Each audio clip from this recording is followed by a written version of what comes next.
Magandang araw sa inyong lahat. Maligayang pagdating sa aking kwento ngayon. Abangan ang mga kakaibang pangyayari na magpapakilabot sa inyo. Mapagpalang araw, Sir Seth. Tawagin niyo na lamang po ako sa palayaw na Ruben.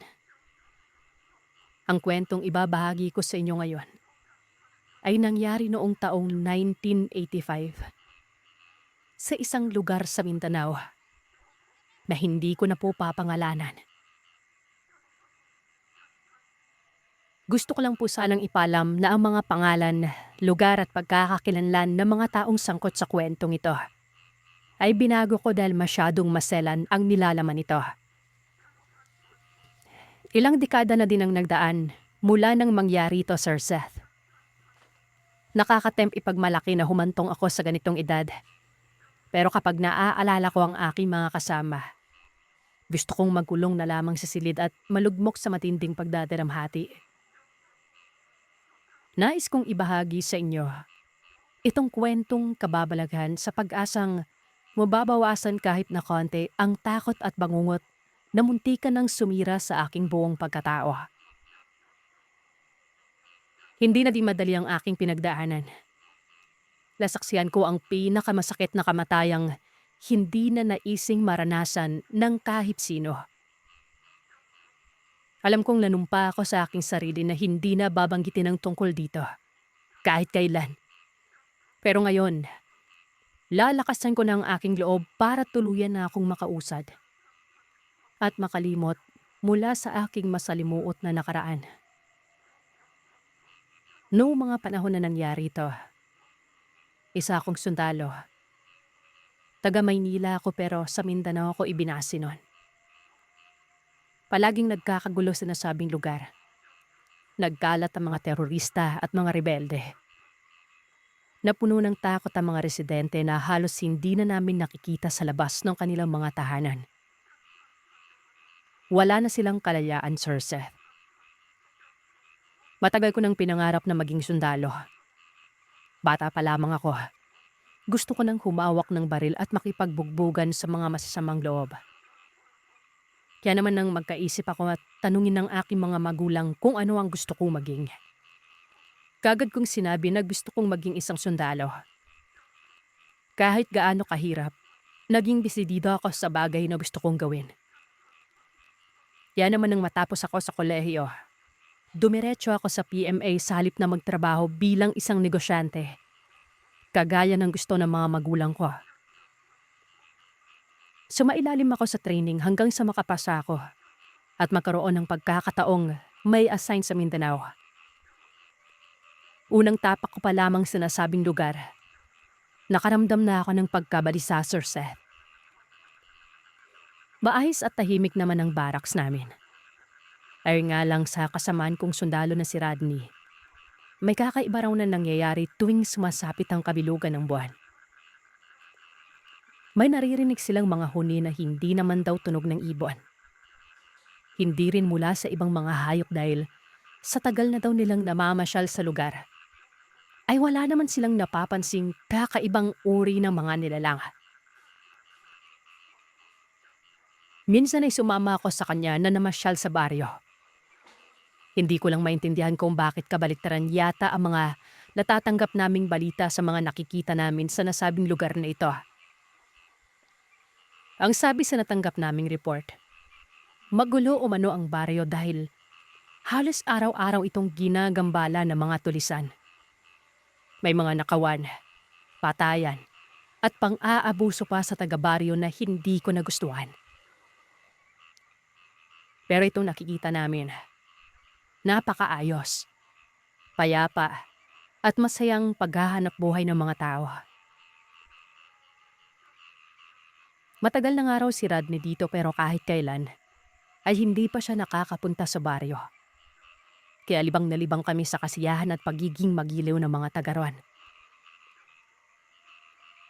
Nang matiyak na wala namang problema sa lugar, nagpasya na kaming umalis ng aking mga kasama.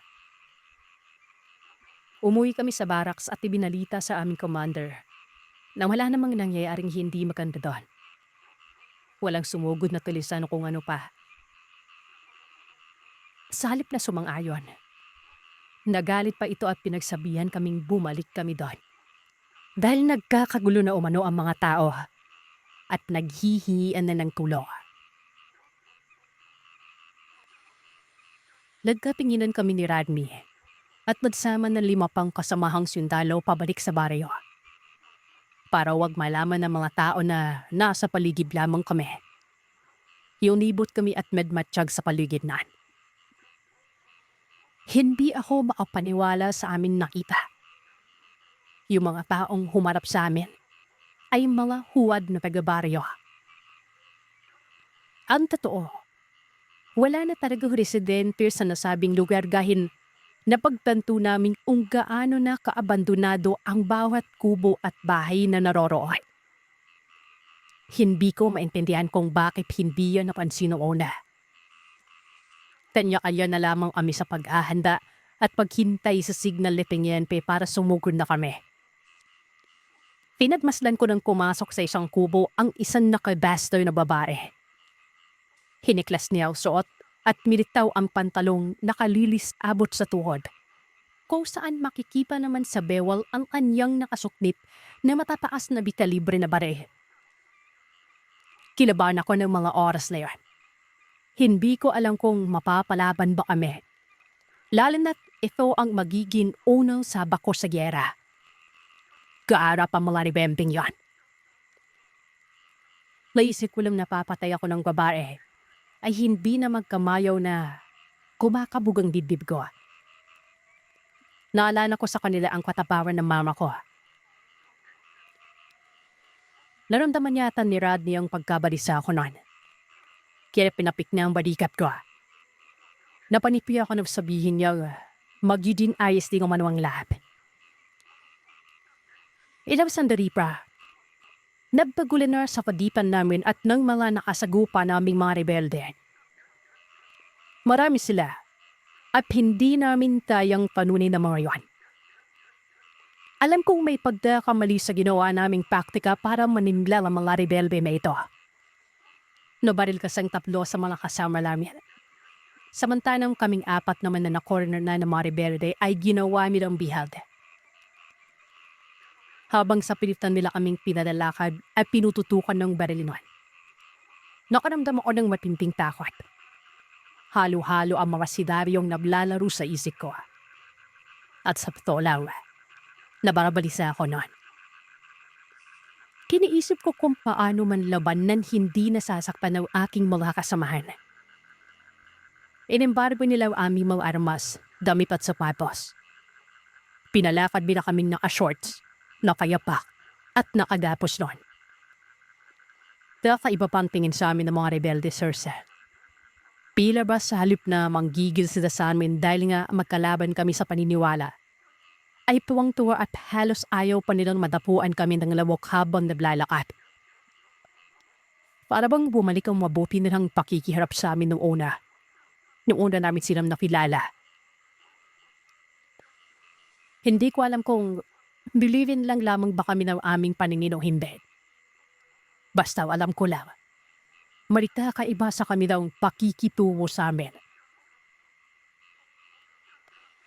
Halos ilang kilometro din ang nilakad namin noon. Pabilim na, at hirap na kaming maninag ang daan. Lababalap na ng hamog ang aming dinadaanan at hindi ko maiwasang manginig sa lamig.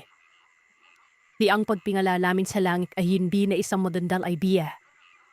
Dahil hindi pa rin naman namin makikita ang mga ulap at bituin.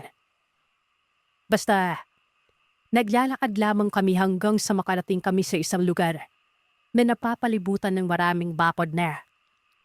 Hindi na namin matiyak kung gaano kalapad. Para siyang Great Wall of China, Circe. Dahil iisa lamang ang daang galabasan na papasukan. Nang makalampas na kami sa bakod, humuwad sa amin ng mga nakapalibot na kubo. Hindi namin ito mabilang sa sobrang dami. Malilip lang naman pero napaka-weirdo para sa akin yan. Bawat bintana ay may nakasilip at halos ayaw ng kumurap habang nakatingin sa amin. Sira dinala sa likuran ko ay pinilit na mauna sa akin saka ako binulungan. Napatingin tuloy ako sa hindi kalayuan at nakita ang tatlong kasamahan namin duguan. Nabuhat naman ng ilan sa kanila. Humabog ang bibig ko. Lang iliko sa ibang direksyon ang tatlo. Samantalang kami naman ay pinapasok sa isang bahay na gawa sa plywood at simento. Bali para yata ang pinakamagandang bahay sa lahat ng mga kubong nakapalibot doon. Lan ipasok nila kami. Gusto kong mapamura ng isara nila ang pinto at naiwan kami sa loob. Walang ilaw. Wala man lamang masisilipan. Dalit akong nagwala hanggang sa magkasundo kaming lahat na mag-inay. Pero wala man lamang pumansin sa amin ngon. Basta iniwan na lamang kami gorn at hinahatbin ng pagkain. Gusto ko pang magpakasa na ding parape ng mga babaeng natasang maghatid sa amin ng pagkain, Sir Seth. Asikaso kasi nila kami at para bang pinipiyak na tinakain pala din namin ang binabila nilang pagkain. Noona, kumakain kami. Pero nang itanawang araw na ng aming pagiging bihag, lapamura ang isa sa mga kasamaan ko si Joseph. Tadayo kong binata bisang Bisaya. Sa kalagitnaan kasi ng kanyang pagkain, meron siyang nanguya. Mabuti malawa. May maitatago siyang lighter at blade sa suot niyang kwintas noon. Maliit na yun. Pero sapat para makita namin ang mga bagay na nasa paligid namin. Sabay-sabay kami napasuka. Lang mapagtanto, ang nanguya niya ay nipin ng isang tao. Hindi lamang ito basta ipin. Dahil nailala ito ni Radmi. Yun ang pinasadyang pustiso ng sugatan naming kasamaan. Na si Jonas. Kakaiba kasi sa karaniwang pustiso na kasama pala siya ng aming kaibigan sa pagpunta sa isang bisnista para magpagawa nun. Ulay ginto ito. At palagi pang pinambibiro sa amin ni Jonas na siyang ipapamana niya sa alin na di isawa na. Halos maglupasay kami ng mga oras na yan, Sir. Malaki ang duda namin. Tao ang pinapakain nila sa amin. Ang masakla pa. Laman at laman loob ito ng mga sugatan laming kasamaan na hindi na namin nakikita. Ito siguro ang dahilan kung bakit kami maayos na pinakitutuhan sa kabila ng pagpatay namin sa iba nilang mga kasamaan. Ito ay dahil hindi lamang sila basta mga normal na rebelde. Sa italimang araw naming pagiging bihag, tanyaan niya na kami sa pagwawala at paghahanap ng paraan para makatakas. Kung saan kami nahihiga, doon kami umiihi, nagsusuka at dumudumi. Sobrang hirap na kami sa aming sitwasyon lang. Niyang pagsilip namin sa liwanag ay hindi na namin magawa dahil hindi na sanay ang aming mga mata rito. Nakakabaliw pala maging isang bilanggo, Sir. Minsan, pinagdasal ko na lamang na namatay ako sa gera kaysa maging ganito. Pakiramdam ko inutil ako. Kompleto ang katawan pero hindi naman makapanlaban. Talilan sa amin ay nalayalap at nagiging miserable na. Nasanay na kami sa kabilimang nakaparibot sa aming mga nasa loob ng silibnan. Isang araw, naging bisita namin ng isang lalaking nagpakilala bilang commander ng rebelding ito na amin nakasagupa. Mahabang balbas nito. Makapal at kakaiba kong manawit. Malumanay bili po magsalita at ayaw tumipig sa amin.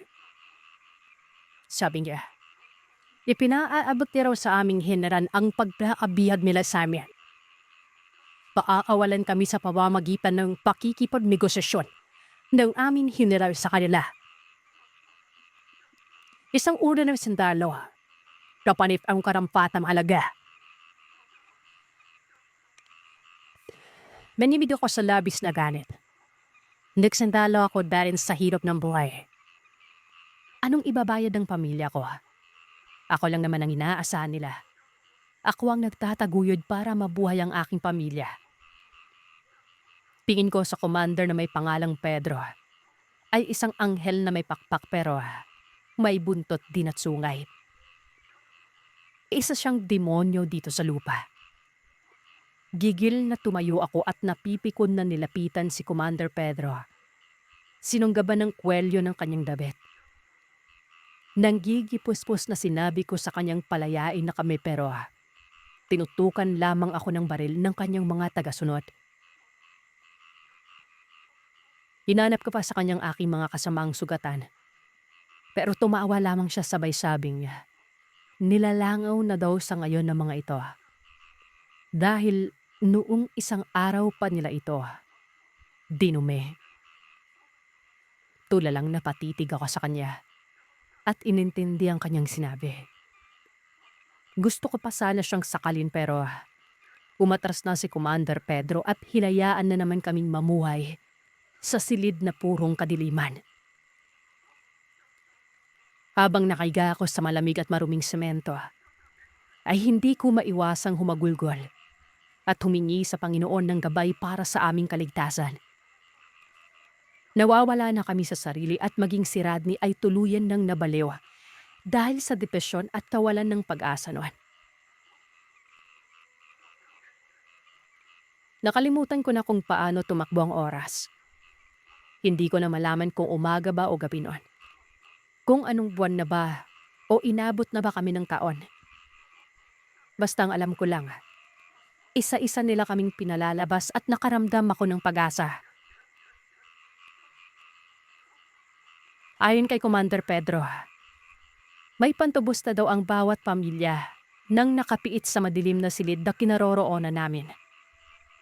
Hindi ko tuloy maiwasang manliit sa sarili ko habang iniisip na mamamatay na lamang siguro ako ay hindi pa makakaipon ng pantubos para sa akin ang pamilya ko. Unti-unti na kaming nauubos hanggang sa mapansin kong kaming dalawa na lamang ni Rodney ang naiwan nun. Anya, hindi maganda ang pakiramdam niya sa ginagawa ng mga rebelde sa labas ng kinaroroonan namin. Kumabog ng malakas ang dibdib ko at inalala ang masayang pamamaalam ng mga kasamahan naming nauna pang makalabas. Para bang kakaiba ang kanilang ginagawa sa mga ito. Ang sabi, ang makakalaya na pero nitong huli na kinuha nila si Joseph ay bakit nakarinig kami ng tila ba kinakatay na tao. Naging mailap na ako sa bawat pagdalaw nila sa aming silid. Nanghihina na ako dahil kontento na lamang ako sa tubig noon. Ayoko nang kumain ng pinapahatid nilang karne. Lalo na't iniiwasan kong baka iba na naman ang manguya ko. Isang araw, walang ingay na pumasok ang isa sa mga babae na madalas maghatid sa amin ng pagkain. Inabutan niya kami ni Rodney ng biskwit at tubig. Sabi niya, kailangan daw naming magpalakas. Narinig niya ang usapan ng commander at ng tagapagbalita nito. Matagal na raw kaming pinaghahanap ng aming general at nagtatalaga na ng malaking halaga kapalit ang ulo ni Commander Pedro. Sumungaw ang pag-asa sa aking buong pagkatao. Tinitigan ko ang babaeng yon na nagbigay sa amin ng biskwit. Pahapiaw niyang ipinaliwanag sa amin. Nawala na raw ang mga kasamaan namin noong kinuha. Yung unang mga nakalabas. Hindi totoo ang sinabi ng commander na masaya na sa piling ng kanika nilang pamilya ang aming mga kasama. May mas masaklap pang nangyari sa kanila, Sir Seth. Kaya hanggat maaari, magpalakas kami para maisagawa ang pagtakas. Habang sinasabi to sa akin ng babae, kumakabog ang dibdib ko. Kahit hindi niya direktang sinabi ay naiintindihan ko ang pinupunto niya. Patay na ang aking mga kasamahan. Nangyimninig na isinubo ko sa bibig ko ang pagkaing dinala ng babaeng yan. Tumatagaktak ang aking pawis kasunod ang masaganang pagdaloy ng duha. Gusto ko nang sumuko pero sundalo ako. Hindi pwedeng wala akong gawin. Itinalaga akong tagapagtanggol ng ibang tao at nakakaawa namang isiping hindi ko kayang ipagtanggol man lamang ang sarili ko. Tahimik naming pinlano ni Rodney ang gagawin nun. Salamat sa tulong ng babae na yon, na nagpakilala bilang si Monica. Nakagawa kami ng paraan para makatakas. May inihanda siyang patibong para sa kanyang mga kasama para mahimbing ito sa pagkakatulog, Sir Seth. Itinaon niyang gabi nang muli siyang maghatid sa amin ng pagkain. Bakas din ang kaba at pagkabalisa sa mukha ni Monica pero anya, kailangan niyang tatagan ng kanyang loob para wag siyang matakot. Hindi na daw tama ang ginagawa ng mga kasama niyang rebelde na dati ay sumumpang gagawin lamang ang tama at ang makatarungan. Masyadong nagpadala sa halimuyak ng sariwang dugo at laman ng kanilang commander. Kaya nakakalimutan nitong tao ang kanilang kaharap at hindi kung ano paman. Naguguluhan ako sa kanyang sinasabi pero saka na raw siya magpapaliwanag, Sir Zed. May darating daw na tulong mula sa aming kampo at kailangang malaman ng mga ito na buhay pa kami para mailigtas na at masugpo ang nasabing mga rebelde. Kinakabahan man, naghintay kami sa hudyat ni Monica kung kailan na kami maaaring lumabas nun. Nakahanda na ang aming mga armas na kanina ay palihim na pinasok ni Monica sa kinaroroonan namin. Binigyan niya din kami ng mga damit at pantalon sa sapatos. Unang pagkakataon kong makalabas muli mula sa matagal na pagkakabilanggo at alam kong hindi na kami papayag pa ni Rodney na ikulong nilang muli sa madilim pero mala-impyernong silid na yon. Kaya naman halos pigil ang hiningang nakiramdam ako sa kung anuman ang nangyayari sa labas. Si Monica palang serbedora ng mga bandido at nag-aabot ng mga pangangailangan ng mga ito. Nakikita kong napapapiksi ang dalaga habang harap-harapang binabastos ng iba sa mga rebelde sa pamamagitan ng paghimas ng pag-upo nito. Ikinuyom ko ang palad ko. Isang malaking pagkakamali ang ginawa naming pakikipaglaban sa kanila. Tuso ang nasabing mga rebelde. Hindi mapagkakatiwalaan. Mga traidor. Bigla akong niyakap ni Rodney. Sabi niya, natatakot raw siya sa kabila ng katotohanan ng kami mga sundalo. Pero hindi siya papayag na mauwi sa wala ang mga pagdurusa namin noon. Kailangang maiganti niya ang aming mga kasama. Kasi hoda raw, iwanan ko siyang mag-isa. Umiling ako at sinabi sa kanya na hindi ko siya iiwan. Sama-sama kaming mamamatay at magtatagumpay. Baliwala ang buhay ko kung hindi ko maigaganti ang ginawa nila sa mga kasamaan ko. Walang ano-ano. Bigla na lamang bumukas ang pintuan at iniluwas si Monica. Humahangos niyang ipinaalam sa amin na pwede na kaming lumabas nun. Tensyonadong inihakbang ko ang mga paa papunta sa pinto at saka nilagpasan yon. Unang sumalubong sa akin, Sir Seth, ang malamig na simoy ng hangin. Napapikit ako. Di naman yun. Alam kong masyadong mahirap ang gagawin namin pero nagtitiwala ako sa Panginoon na siyang may likha sa lahat. Tahimik kong pinagmasdan ang mga bandidong napapahandusay na sa lupa dahil sa antok. Ni hindi na nila nagawa pang makakilos dahil sa pampatulog na ngayon ay dumadaloy na sa kanilang mga katawan. Hinanap ko ang aking mga kasama. Si Rodney ay gayon din ang ginawa. Saka sinuri ang bawat kubo. Ilang saglit lang.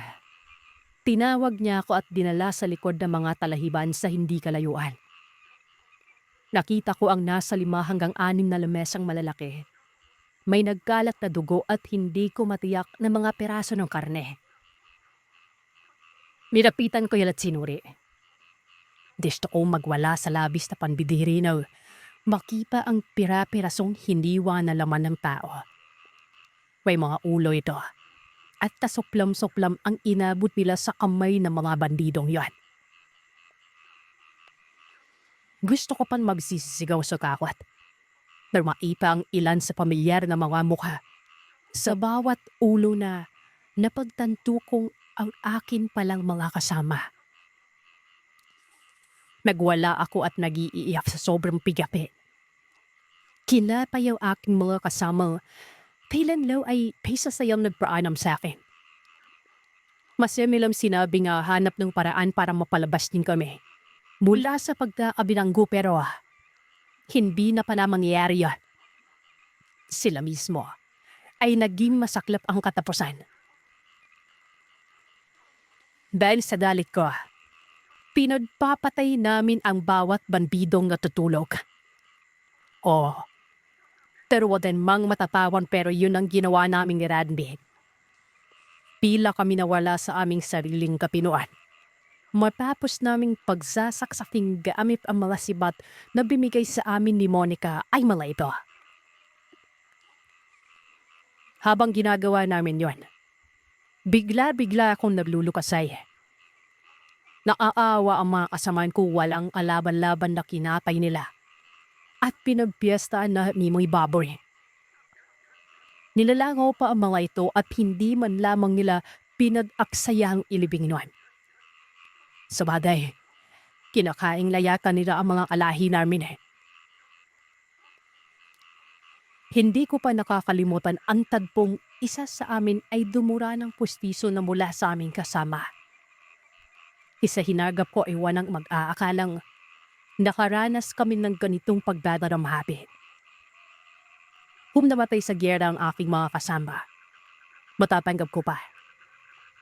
Pinasok namin to Pero yung manalaman kong kinapay at kinain ang aking mga kasama, isang malaking tabariwan yon. Galit na binali ako ang mga lasing na bandidong iba sa kanila ay nagsisimula ng gumising. Wala akong pinili. Bata, matanda o babae. Pinagsasaksak ko. Hindi na ako naawa sa kanila dahil alam kong isa sila sa nakipiesta sa naman ng mga kasamaan ko. Inawat ako ni Monica. Dailawan na daw naming umalis. Siya man ay matadalaw bihab ng mga nasabing bandido. Napuknasan niya na hindi normal na tao ang mga ito. Sila ay malaswa. Hindi lamang sila nagbabago ng anyo dahil likas na sa kanilang dugo ang kumain ng tao sa normal na paraan. Sila yung mga pinatawag na bangkilan o maalumang malaswa. Sila ay ano tao lang. Pero kumakain ng tao kagaya ko ra. Nagsisimba sila, may tatrabaho, at ginagawa ang mga bagay na ginagawa ng mga normal na tao. Para na silang kanibal kung tutusin. Inalam ay niluluto na nila ang karne ng taong nakukuha nila. Sumama ako kay Monica pero malingat sa amin si Randy. Huli na nang malaman kong nabihab siyang uli ng mga nagising na raswal. Labsisisigaw siya at sinabing huwag ko na daw siyang iligtas. Imbis na bumalik ay humingi na lamang umano ako ng tulong para marami na kami pabalik dito. Kaya naman natatarantang tumakbo kami ni Monica palayo para bumalik sa kampo. Mabuti na lang tabisada ng babae ang balayon. Dulap na bulap ang lahat nang dumating kami sa barak sa nakakaawang sitwasyon. Rumisponde ka na daw aming mga kasamang sundalo. Nagpatawag pa ng backup. Si Monica naman ay hindi na hinayaan pang makasama. Dinala na lamang ito sa syudad para isailalim sa pagsusuri ng mga doktor. Suwawag kaming muli sa kagubatan sa pangunguna ko. Nanggigigil na iniisip ko kung paano ko pakatahin ang mga nilalang na bumilihag sa amin sa loob ng mahabang panahon. Hinihinal na binagtas namin ang daan. Baliwala ang nadarama kong pagod dahil babaga ang dibdib ko sa galiknan. Kapag naaalala ang ginawa ng mga taong yon sa mga kasamahan ko. Pero nang tumating kami sa kuta nila, ganun na lamang ang sindak na naramdaman ko. Dahil kahit sa ang sulok ng mga kubo pa kami maghada, ay walang bakas na mga tao o kung sino man na magpapatunay na nandun sila. Nikiran na umalis na sila bago pa man kami gumaping taya. Nagwala ako sa labis na galit na. Nadaanan na ako sa maaaring mangyari kay Radmi. Ang paning alaala na nakita ko sa kuta ay ang mga leprang ayos na ako. Nakasulat sa putikan. Halos mawala ako sa labis na paghihinagpis dahil sa nangyari nun. Magsisisi ako at labis na malulungkot. Kung sana, hindi ko na iniwan si Rodney. Hindi sana'y kasama namin siya ngayon at nakaligtas na sa Viruvyong hapid ng mga taong mapagbanat tayo. Walang sino man ang nadakala na sinapalay malaswang at mapadandang nalanahan sa masukal na kabubatang yun para maghintay ng kanilang mabibiktima. Magbanggawa yun. Umaasa ako makikita pa si Rodney. Matanda na ako at nagbipiw sa sebisyo. Hindi ko na kaya makipagsabayan sa magagaling na sundalo sa henerasyon ngayon. Hindi ko na din kayo makipagpagisan sa kanila ng lakas. Kung sana, lumang panahon na wala si Rodney at pinaway ng mga nilalaw, ay naging mas porsigibo ako sa pagdahanap sa kanya. Hindi lang ako nagkaroon ng lakas ng loob, lalo na mukhang binaliwala na nakakapaasabing posisyon ang problemang kinasusuungan namin. Kain sa napanggap naming intel noong isa pa akong sundalo. May namataang grupo ng mga tao na palipat-lipat ng tahanan. Sakay ang kanika nilang mga kalabaw. Nakinabipan ng karwahe. Hindi sana sila makakadaan pero nagmakaawa ang isang sundalo na padaanin na lamang sila at hindi naman umanugulo ang sadya nila noon. Kung si Rodney sundalo yun, nagpapasalamat ako at siguro buhay pa siya ngayon. Hindi ko nang maintindihan kung bakit pinutunuan niya ang mga aswang na makalipat ng ibang lugar para pamugaran. Alam niya kung ano ang hirap na pinagdaanan namin habang bihag kami ng mga nilalang layon. Hindi biro ang magpiis sa madilim na silid habang pinapafain sa amin ang aming kauri. Kung hindi sila mapupuksa, ay tunuyan silang mag-aasik ng nadim. At pas mahihirapan kaming taluning sila. Dahil unti-unting dadami ang lahi nila. Kung nakikinig man si Rodney sa akin ngayon, sana makinig siya sa akin. Pigilan na niya ang kakasunod sa mga aswaw. Masama sila at walang naitutulong na kabutihan sa amin. At sana maggipa kami ng aking kaibigan. Nararamdaman kong ilang taon na lamang ang itapadal ko sa mundo. Alam kong pagmamasdan lamang din siya ng mga aswang na manghina at tuwanda kagaya ko. Hindi sila magkatulad at titelan ay hindi magkakaisa. Mabaiba ang aming pananaw at mas lalong iba ang paniniwala. Dasal ko lang, sana hindi siya nahila ng mga ito sa kanilang lahi at manapiling may takot sa Panginoon. Na siyang may karapatang tumapos sa aming lahat. Kung nasaan man siya ngayon, sana maalala niya ako. Mapagparang araw sa inyo, Sir Seth, at sa lahat ng iyong mga tagapakinig. Itago mo na lamang ako sa panwan ng Carla. Kasalukuyang nakatira sa lungsod ng kamay ni Daan. Ang kwentong ibabahagi ko sa inyo ay mangyari noong third year high school pa namang ako. May katagalan na rin nung nakakalipas dahil nasa edad 40 mahigit na ako at malapit na mag-50. Magpatayan pa man. Andam-tamba ko pa rin ang bawat detalye ng kwentong ito.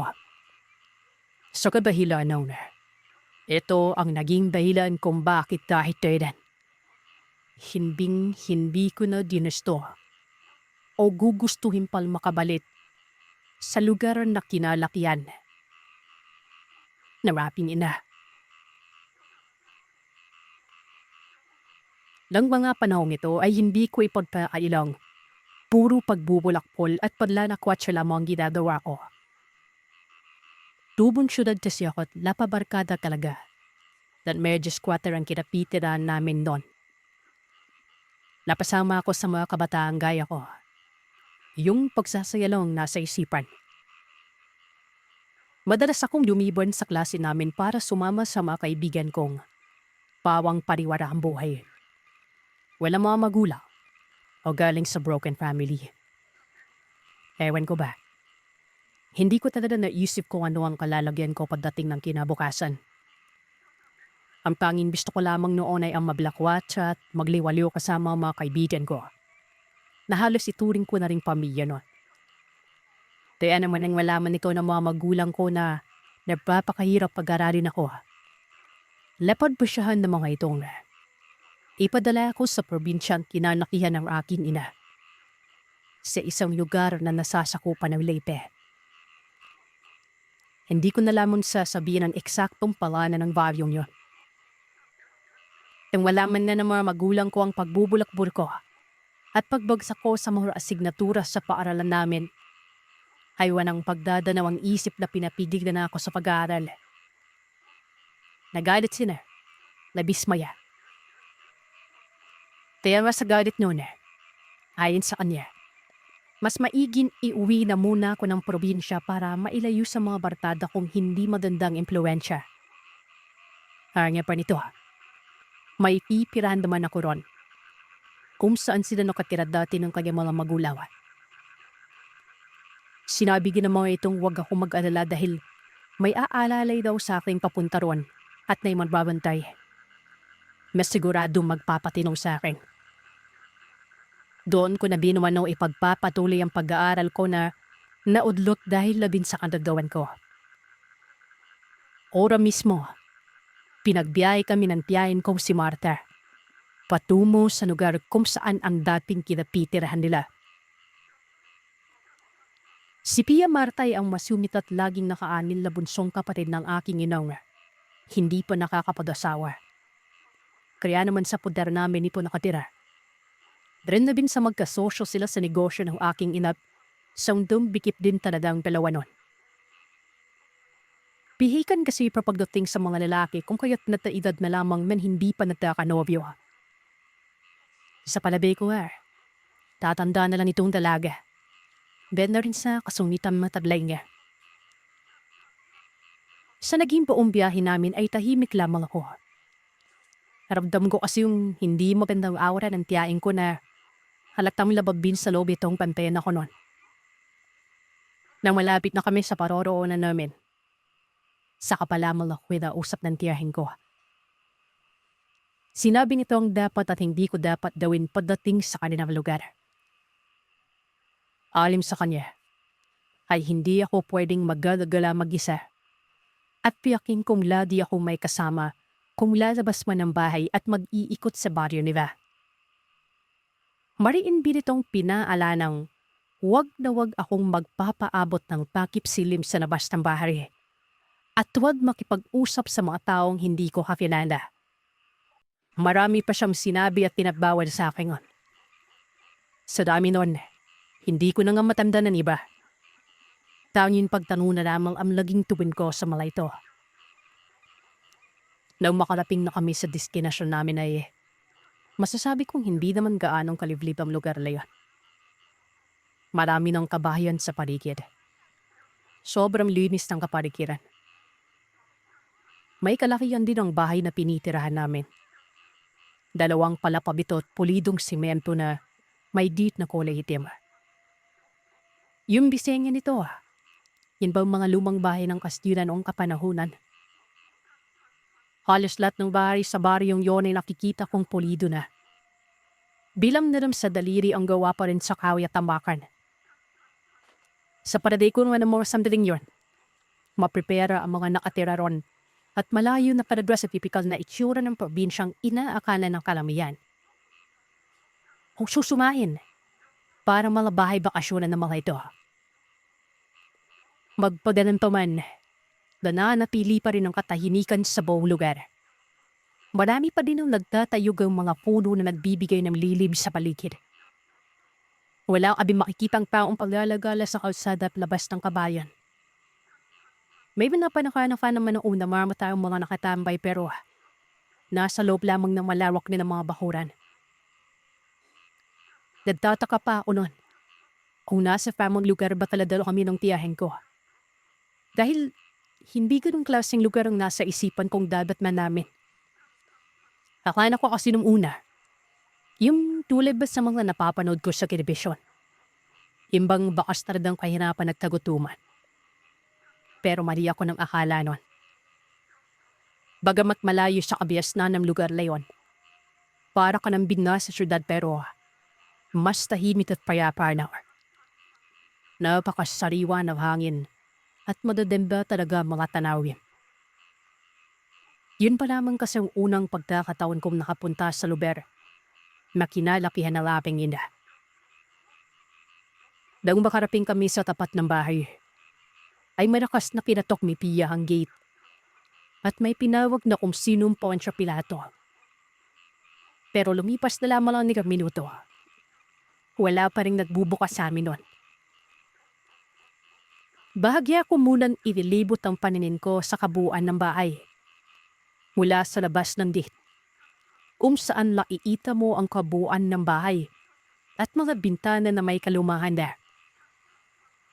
Pero isang bintana ang nakaadaw ng atensyon ko doon. Nakabukas doon at nasa pinakadulong bahagi ng bahay. Nakita kong may nakadungaw roon na isang babaeng sa tingin ko ay taedad ko lang. Kahit na malayo, masasabi kong maganda ang dilag na yon dahil nakapingin siya sa gawin namin ni Pia Marta. Ano pa bang ginagawa mo dyan, Carla? Pasok na. Baka maabutan ka ng ulan. Dumibilim na yung langit. Sabi ni Pia Marta na nagpabalik sa akin sa kiraklan. Pinabuksan na pala kami ng gate at nagpatiunan ng pumasok si Pia sa loob. Dali-dali ko naman siyang sinundan papasok lang. Bit-bitan isang bag na naglalaman ng mga kadamitan ko. Habang naglalakad, panaka-naka akong pinipingnan niya sa dulong bintana kung saan ko nakita magandang babae. Laro roon pa rin ito. Nakadunaw habang nakatalaw sa amin na pila ba sinusundan niya kami ng tingin. Sa isang kurap ng mata ko, bigla na lang nawala ang babae. At tatakatakang sarado ng bintanang tinitingnan ko man. Kurap-kurap pa ako ng maramata. Tiningnan maigi ang bintana. Nang bigla akong tanungin ang tiyahin ko kung ano ang pinitingnan ko doon. Wala po. Tuwing ko. Muli ko naman ibinaring ang pinin ko sa daan. Bagya akong nakaramdam ng kaba. Dahil doon pero hindi ko na ito pinahalap pa sa tiyahin ko. Pia, may kasama ba tayo dito? Hindi ko na napigilang tanong sa tiyahin ko ron. Meron si Amor, tapos si Mang Raul. Sila lang dalawa yung kasama natin dito. Tumango na lamang ako dahil sa sagot niya. Tayo po manang, hindi po namin kayo makakasama dito? Takang talong ko sa ginang na nagbukas sa amin ng gate nun. Nako, hindi. Pumupunta lamang ako dito tuwing umaga para magdala ng mga pagkain. At minsan ay maglinis na rin. Paghapon na may umuwi ako sa amin. Ganun po ba? Inisip ko na lamang na siguro si Amor ang nakita kong babae kanina. Nako, andito na pala kayo. Pasok kayo. Bugad sa amin ng isang lalaking may katandaan na. Nang makarating kami sa tapat ng pintuan. May kalayuan din kasi ito sa gate ng bahay pero mula roon ay matatanaw mo naman ng maayos. Tipid ng initian lamang na manitiya ang lalaki saka ito pinakilala sa akin. Siya si Mang Raul, ang tagapangalaga ng bahay. Amor, maganda ka na ng pagkain. Nandito na sila. Ilang sandali pa ay may narinig akong kalabog sa loob ng bahay. Bago pa man tuluyang mabuksan ng matandang lalaki na bumungad sa amin sa pintuan. Itatanong ko na sana kung ano yon nang sa bigla nang pumasok sa loob si Tia Marta na para bang wala siyang narinig. Nang tuluyan na kaming makapasok, pinasadahan pa ng tingin ni Tia ang buong paligid at nakita kong malalim ang paghugot nito ng hininga na para bang sinasariwa ang dating mga alaala sa bahay na yon. Pumunta ito sa isang sofa at sa gilid lamang ay doon inilapag ang bag na dala niya. May dagdag ko lamang, Sir Seth, na may kaya talagang angkang pinagmulan ng aking ina. Hekta-hektarya po yung lupain niya meron sila nun. Pero bago pumanaw ang kanyang mga magulang, biglang bumagsak ang pamumuhay ng mga ito. Tila ba bigla silang binawian ng kung sino mang nagbigay ng karangyaan sa kanilang pamilya.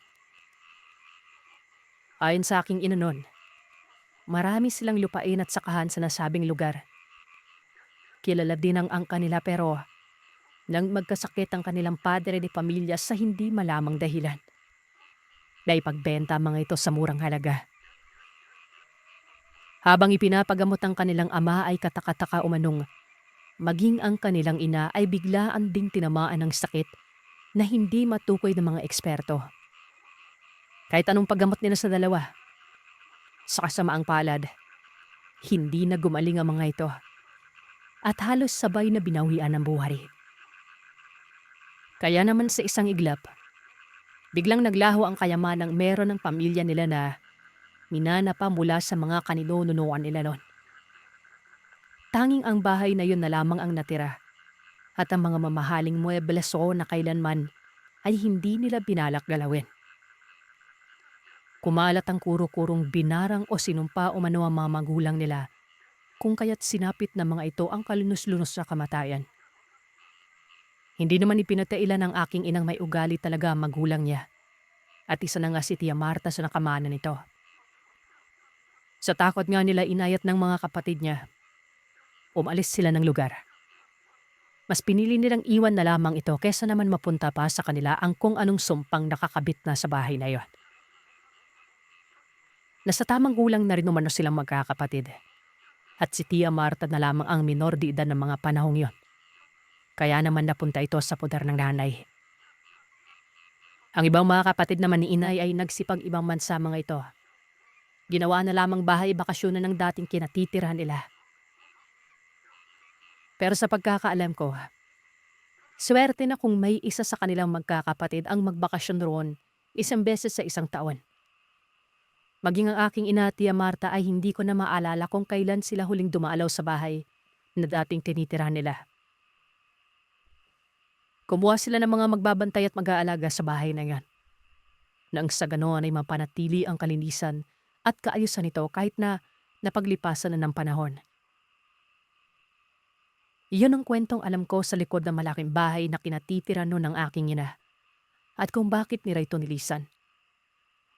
Pero magpaganon pa man, hindi ko ito pinaniniwalaan. Tubong syudad ako eh. Mahirap para sa akin maniwala ng mga ganong bagay. Isa pa, wala pa sa isipan ko mga kababalagang nangyayari sa paligid ng mga panahon na yon. Lingid sa kaalaman ko, Sir Seth, sa mismong bahay na yon, mararanasan ko ang kahindik-hindik at hindi ko malilimutang karanasan sa tanang buhay ko. Makalipas ang 2 araw na pananatili ko sa bahay, wala akong kakaibang naramdaman. Ni hindi kasi ako lumabas at parating nasa loob lamang ako ng kwarto na itinuro sa akin ni Tia Marta ang dating silidumano ng aking ina. Kahit na bagot na ako ay hindi ko talaga tinamkang lumabas. Lalabas lamang ako ng silid kapag kakain na o hindi naman kaya ay magbabanyo. Pero makaraan ng ilang araw, ako na mismo ang nagkusang maglibot sa labas sa loob ng bahay. Nakakaramdam na kasi ako ng pagkaburyo at nababagot na ako sa katahimikan ng paligid noon. Kulang na lang din ay mapanis ang laway ko dahil wala akong makausap Wala din kasing komunikasyon kahit telepono nun. Kumbaga tinanggal, pinutol. At tanging radyo lamang ang naging libangan ko. Nung lumabas na ako, napapansin ko ang kakaibang tingin na ipinupukol sa akin ng magandang babaeng si Amor. Kung makatingin ay para bang yamot na yamot, pailalim kong makasipat. Pero kung tatangkain ko naman itong lapitan at kumprontahin, ay tila ba sinasadya nitong iwasan ako. Yan naman hindi kami magpang-abot. Pakiramdam ko nga, kahit malayo na ako sa mga magulang ko, at dapat ay makahinga na ako na maluwag dahil wala nang nanermon sa akin. Kabaliktaran naman ang nararanasan ko. Sobrang tahimik ng paligid at madalas ay hindi ko alam kung saan pumupunta ang mga tao ron. Maging si Tia Marta. Kahit na malawak ang bahay ay sikip na sikip ako't ramdam na ramdam ko ang mga matang nakamasid sa lahat ng ginagawa ko. Pero sa tuwing hinahanap ko naman yon, wala ako makita. Maging sa pagtulog ko nga ay hindi na ako komportable. Para bang nakatingin pa rin sa akin. Tuwing sumasapit naman ang hating gabi ay nauulinagan ko ang mga nakakapangilabot na pag-alulungan ng mga aso. Hindi ko alam kung saan galing ang mga boses na yun. Rinig na rinig kong nasa malapit lamang ang mga yon pero katakatakang wala naman alagang aso ang mag-amang tagabantay ng bahay. At maging ang pinakamalapit na kapitbahay. Nang minsang tinanong ko naman si Mang Raul kung saan galing ang mga kakaibang naririnig ko ay sinasabi lamang nitong sa mga kapitbahay lang. Nang sumunod na araw, kinausap ko ang tiyahin ko kung saan ito pupunta. Kung bakit madalas siyang wala sa bahay. Sinabi lang naman itong sa mga amiga niya dati lang siya nagtutungo. At wag ko na siya umanong hanapin pa. At parati namang nasa bahay si Mang Raul at Amor. Kung may kailangan umano ako ay sa dalawa ako magsabi. Matapos nang sabihin yun ay napatango na lamang ako bago tumingin kay Amor. Na nasa harapan ko ng mga sandalin yon. At kasabay magalmusal. Napagalaman kong nag-iisang anak lang ni Mang Raul si Amor. Kaidaran ko lamang ito. Pero magkaganon pa man, ay malayong malayo ang kilos at pananamit naming dalawa.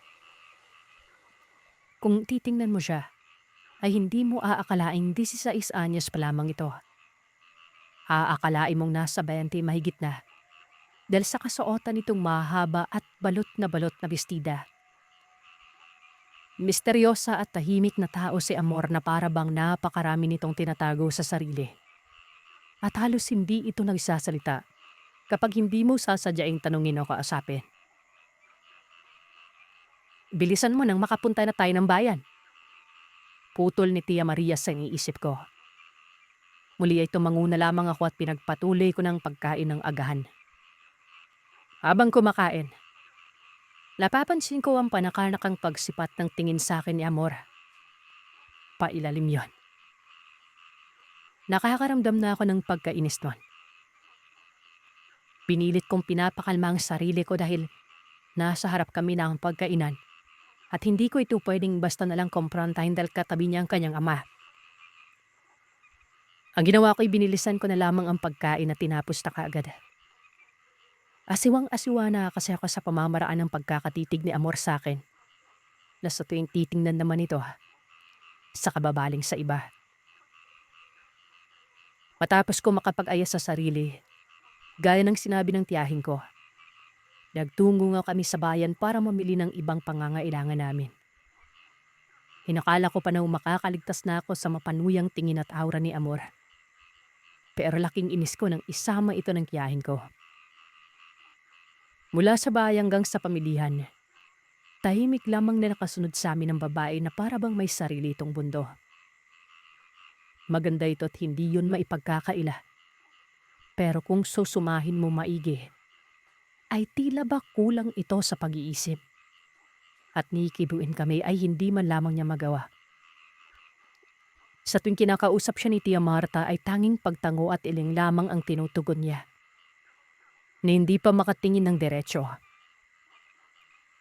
Nakauwi na lamang kaming lahat-lahat. Ganun pa rin ang inaasta nito. Chang, maitanong ko lang, bakit hindi nagsasalita si Amor? Nasa tamang pag-iisip po ba siya? Tanong ko sa tiyahin ko noon. Nang kaming dalawa na lamang ang nasa silid ko, tinutulungan niya akong mag-ayos ng mga gamit kong pinamili namin. Ano ka mo? Takang tanong nito at pinaulit pang tanong ko. Nang maulit ko nga ang sinabi ko ay napakunot-no ito at nagwikang, lahat na lang ng bagay ay pinagtutuunan mo ng pansin. Nandito ka para magtino at ayusin yung ugali mo ha. Yun ang pagtuunan mo at hindi kung sino-sino. Sermon niya. Pero nababakasan ko sa mukha nitong nagtataka din ito. Matapos niya akong sermonan, lumabas na italang silid ko. Napabuntong hininga naman ako dahil hindi ko inaasahang pagagalitan niya ako noon. Samantalang nagtanong lang naman ako at sa tingin ko ay wala namang masama ron. Pero bago maisara ng tiyahin ko ang pinto ng silid ko, nasipat ko sa labas si Amor na nakatitig na naman ng matalim sa akin noon. Dagli kong naramdamang sumikdo ang dibdib ko at napasinghap na lamang ako ng tuluyan nang maisara ni tiyahin ang pintuan. Ano kayang ginagawa ni Amor doon? Dahil wala naman na akong gagawin ng mga oras na yon, napagpasyan ko na lamang na matulog. Habang nasa kasarapan ako ng pagtulog, naalimpungatan ako na maramdaman kong may kamay na humahaplo sa pisngi ko.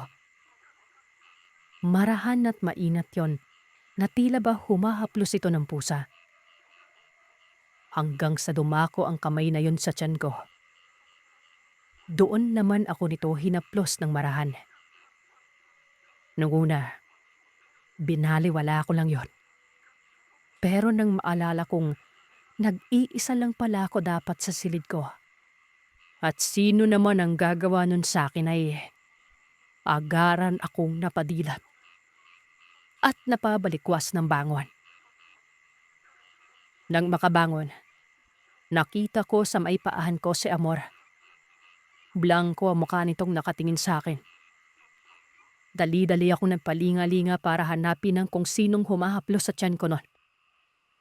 Dahil hindi namang maaaring si Amor may gawa nun dahil nasa paahan ko ito. Takang-taka akong napatanong sa kanya kung may iba pa bang pumasok sa may silid ko. Tanging pag-iling lang naman ang naging tugon niya at sinabi nitong maghahapunan na. Matapos yun, dali-dali na itong tumalikod at lumabas ng silid ko. Hindi ko alam kung bakit na mga sandaling yun ay kakaibang kaba ang nararamdaman ko. Na para bang natakot ako sa hindi ko malamang dahilan. Nagtayuan ng mga balahibo ko sa katawan. Nang tingnan ko ang orsang maliit na nasa tabi ng kamang kinahihigaan ko, mag-aalas-6 na.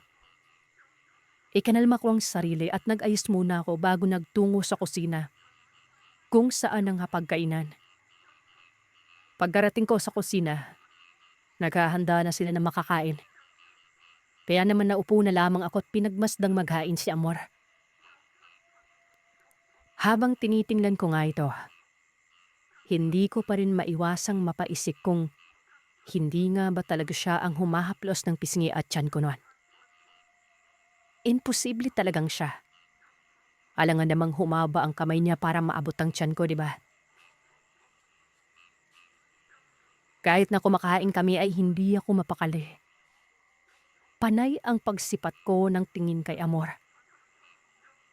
Hanggang sa natapos na lamang kaming kumain, hindi ko pa rin masagot-sagot ang mga tanong na tumatakbo sa isipan ko.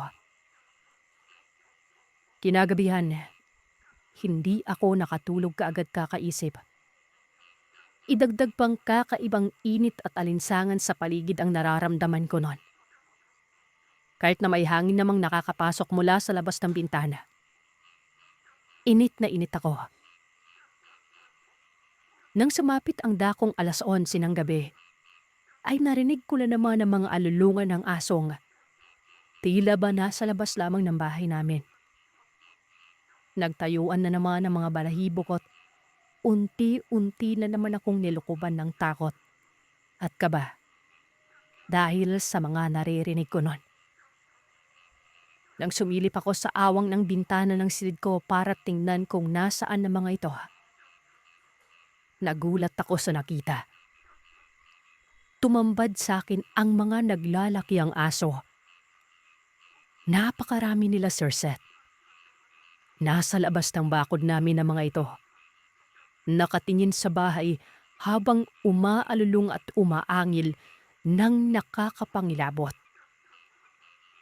Dahil sa takot ay napatakbo na lamang ako sa kama. Nagtalukbong ng kumot.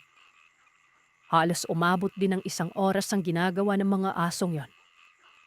Natigil lamang ang mga ito nang marinig ko ang boses ni Mang Raul na nagmura at nagsasalita sa lengguaheng Bisaya na hindi ko maintindihan. Pero galit na galit yon. Kinabukasan ay hindi ko na napigilan, Sir Seth. Kahit na bawal akong lumabas at mag-ikot ng mag-isa sa baryo, ginawa ko yon. Nataon namang wala ang tiyahin ko at si Mang Raul. Umalis ang mga ito dahil may pinuntahan sa bayan ng dalawa. Hindi ko din naman nakita sa loob ng bahay si Amor. Kaya naman malaya akong nakalabas ng bahay at makuran. Habang naglalakad-lakad ako sa kalsada ay magiliw akong binabati ng ibang residente ron na nakakasalubong ko. Ang iba pa sa mga ito, tinatanong ako kung saan ako namamalagi at kung dayo lang ba ako. Magiliw ko din namang sinasagot ang mga ito pero nang magpresenta ang ilan sa kanila na samahan akong maglibot, ay mabilis ko itong tinanggihan. Hindi naman na sila nagpumilit pa. Hinayaan na lamang ako nun.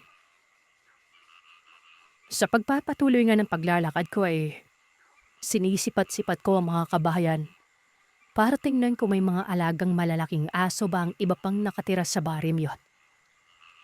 Pero laking pagtataka ko nang mapansin kong halos lahat sa mga nakatira walang alagang aso. Umabot na lamang ako sa pinakabungad at dulo ay wala akong napansin o nakitang bakas man lamang ng aso. Karamihan sa mga alaga nila, pusa, baboy, manok, at iba pa. Tanging nag-iisa lamang ang merong alagang aso at nasa pinakabungad pa ito ng baryo. Malayo-layo na sa bahay na tinutuluyan ko. Nakatali pa yon at napakaliit pa. Kaya naman hindi ko lubos maisip kung papanong nakakarinig ako ng mga alulungan nun na malapit lamang sa bahay. At nasaan na mga asong naglalakihan na nakita ko nung nagdaang gabi lang. Ira, mukhang bago ka lang dito ah. Saan ang tungo mo? Talong ng isang matandang babae na bahagyang nagpagulat sa akin dahil sa bigla nitong pagsulpot sa likuran ko. Naramdaman ko pang biglang pagtapik niya sa balikat ko nun. Hindi ko na nagawa pang magsalita at sagutin ng matanda nang bigla na lamang may humila sa akin palayo rito. Nakita kong mabilis nitong tinapik ang balikat ng matandang babae. Kaya naman dagli kong tiningnan kung sino yon at napakunot ang noo ko nang makita kong si Amor ang humila. Nakatalokbong pa ito ng kulay itim na balabal at balot na balot ang katawan sa suot niyang mahabang bestida. Pasensya na manang, pauwi na kami. Malamig nitong wika nun. Saka mabilis akong hinila pabalik sa bahay. Hindi ko alam kung bakit ng mga sandaling yon ay kahit anong pagpupumilit ko makawala sa pagkakahawak niya sa kamay ko. Hindi ko magawa. Tila ba napakalakas nito at hindi niya mabitaw-bitawan ang kamay ko nun. Habang hila-hila niya ako ay kitang-kita ko ang ibang mga nakatira sa baryong yon na nagsidungawan sa kanya-kanya nilang mga bintana at sinusundan kami ng tingin. Dahil doon, nakaramdam ako ng hiya sa mga ito at pagkainis kay Amor. Nang makarating kami sa bahay, binulyawan ko kaagad ito kung bakit niya yun ginawa. Napahiya tuloy ako sa ibang taong nakakita sa amin. Pero wala akong nakuhang sagot sa kanya. Bagkus, matalim niya lang akong tinapunan ng tingin. Mabalasik ito kung makatitig sa akin na talagang ikinatras ko.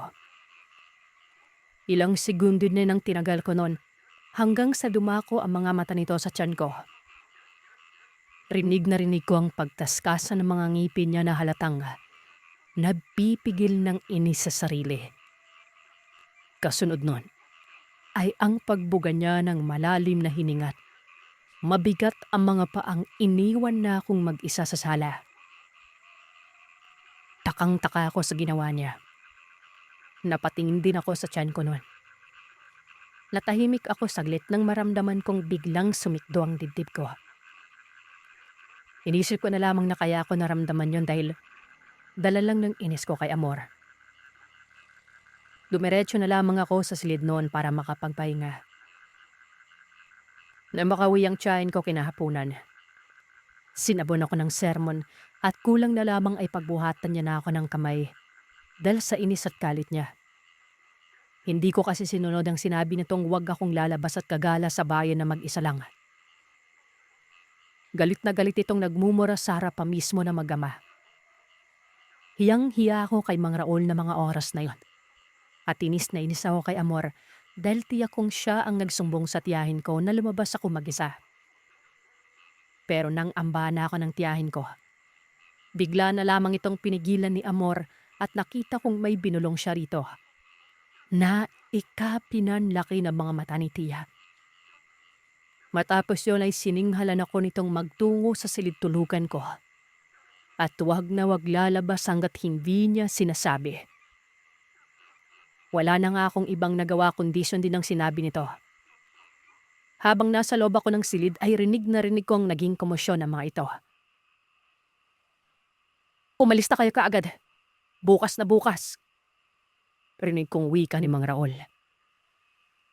Lintik talagang bata yan. Sigurado ka ba sa sinasabi mo, Amor? Buntis si Carla. Halos manigas ako sa kinatatayuan ko nang marinig ko ang tinanong ng tiyahin ko sa anak ni Mang Raul. Nasa puko na lamang ang bibig ko nang bigla kong maalala ang mga pinaggagawa kong kalokohan at makamundong bahagay sa syudad noon. Paano nangyaring buntis yung walang hiyang yan? Sus Maria Joseph, bakit kailangan maging ganito kakomplikado yung lahat? Dagdag pa ni Tia Marta, nabakas talaga sa boses ang pagkabahala. Baka naman hindi totoo mga sinabi mo, Amor, ha? May alitan ba kayo mga bata kayo, ha? Inis pang tanong ni Tia kay Amor noon. Ilang sandali pa ay narinig ko mga yabag ng paa nilang patungo sa silid ko. Kaya naman napaupo na lamang ako sa higaan. Nang makarating na nga ang tiya ko kasunod na mag-ama, ay namalayan ko na lamang ang biglang paglapat ng palad ni Tia Marta sa magkabila ang pisngi ko noon. Mabilis niyang nahablot ang buhok ko. Mabuti na lang at mabilis itong napigilan ni Mang Raul kaya naman hindi niya ako nakanagkat. Galit na galit niya akong tinanong kung ano ang mga pinaggagawa ko at sabihin numano sa kanya ang totoo kung nagdadalang tao ba ako noon. Hindi ko naman ito masagot-sagot dahil maging ako man ang mga sandaling yan. Gulong-gulo din at hindi ko lubos may paliwanag ang mga nangyayari. Wala akong ka-idea kung nagdadalang tao ba ako. Basta't ang alam ko lang ay may bagay akong ginawa na batid kong isang malaking pagkakamali ko. Habang nag-aamok ng tiyahin ko ay panay-awat naman ni Mang Raul dito. Tanging pag-iyak na lang ang nagawa ko at hindi na ako pumalag pa. Ilang sandali pa. Natigilan lang si Tia sa ginagawa niya nang makarinig kami ng isang malakas na pagkalabog sa bubungan ng bahay na para bang may kung anong malaking bagay ang bumagsak ron. Rinig na rinig talaga namin yon. Kasunod doon ay ang malalakas na alulungan ng asong naririnig ko sa tuwing sasapit ang hating gabi. Pero ng puntong yon, nasa dakong 7:00 pa lamang, kaya naman nahintakutan talaga ako. Lahat kami ay natigilan at nakiramdam sa paligid. Hanggang sa marinig naming parang may taong naglalakad sa itaas ng bubungan namin. Sa tapat pa mismo ito ng silid na kinaroroonan namin noon. "Sino yan? Bumaba ka riyan na demontres ka't pagbabayarin talaga kita kapag nabutas mo ibubungan namin." Galit na sigaw ng tiyahin ko. "Kuminawin ka, Marta. Hindi ito yung oras ng pag-aamok mo. Hindi makakatulong yung ginagawa mong yan at palalain mo lang yung sitwasyon natin." Awat ni Mang Raul. "Walang hiya kasi itong batang to. Wala nang ibang ginawa kundi ang magbigay ng pasakit sa magulang niya." Muli pa nitong hinila yung buhok ko bago siya tumigil. Maya-maya pa, nakarinig na kami ng mahihinang huni ng wakwak na para bang nasa paligid lang namin.